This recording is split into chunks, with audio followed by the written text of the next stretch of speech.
Hi, this is Dr. JMR Chemistry. ఈరోజు మీకు aluminium sulphate chemical formula ఎలా రాయాలో నేను మీకు చెప్తాను. సో ఫస్ట్ అల్యూమినియం ఈ కెమికల్ ఫార్ములాలో ఫస్ట్ మనము మెటల్ అయాన్ ఫస్ట్ రాయాల్సి ఉంటుంది. That is Al+3.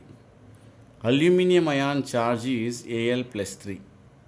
So here sulfate is SO4-2.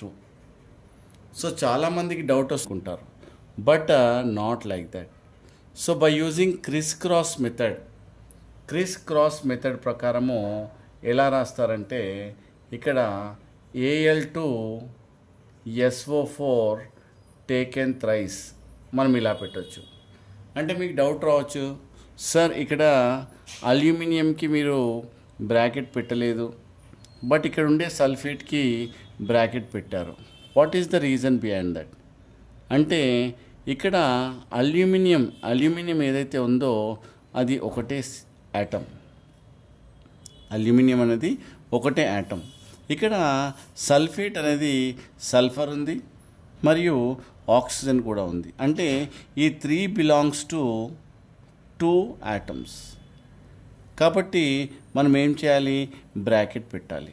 So this is aluminium sulphate. అంటే ఇక్కడ సల్ఫర్కున్న 2 ఏదైతే ఉందో చార్జ్ ఇక్కడ అల్యూమినియంకి, మరియు అల్యూమినియంకి ఏదైతే ఛార్జ్ ఉందో అది సల్ఫేట్కి రావడం జరుగుతుంది.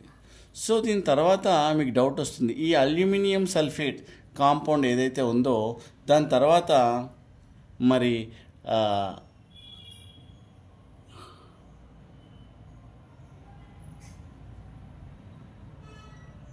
అల్యూమినియం సల్ఫేట్ దీనిపైన ఏదైనా ఛార్జ్ ఉంటుందా,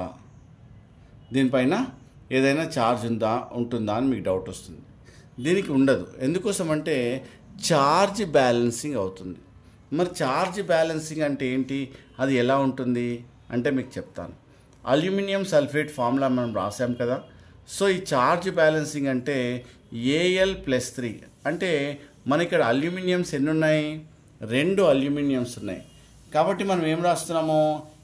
Al+3 అని 2 టైమ్స్ రాసాము. 2 టైమ్స్ ఎందుకు రాసాము అంటే ఇక్కడ 2 ఉంది కాబట్టి Al+3. అంటే టోటల్ ఛార్జ్ ఎంత? పాజిటివ్లు ఇక్కడ +6 ఉండడం జరిగింది. అలానే మనం సల్ఫేట్స్ చూద్దాం. Sulphate SO4-2, SO4-2. మరి 3 టైమ్స్ ఎందుకు రాసాము అంటే ఇక్కడ సల్ఫేట్స్ అనేవి 3 టైమ్స్ ఉన్నాయి. అంటే సల్ఫేట్ ఇక్కడ టేకెన్ థ్రైస్ కదా, అందు గురించే మనము 3 సార్లు రాయడం జరిగింది. అలానే ఈ టోటల్ నెగిటివ్ ఛార్జ్ని మనం యాడ్ చేసినట్టయితే ఏమవుతుంది? -6. అంటే ఇక్కడ +6 యాజ్ వెల్ యాజ్ -6 రెండు ఉన్నాయి కాబట్టి ఆ యొక్క ఛార్జ్ అనేది బ్యాలెన్స్ అయిపోయి, సో ఈ యొక్క అల్యూమినియం సల్ఫేట్ పైన ప్లస్ ఛార్జ్ కానీ లేదంటే మైనస్ ఛార్జ్ కానీ ఉండదు. సో ఈ విధంగా మనం ఏం చేసాము? అల్యూమినియం సల్ఫేట్ ఫార్ములాను ఈ విధంగా నేర్చుకోవడం జరిగింది. Thank you. This doctor JMR Chemistry.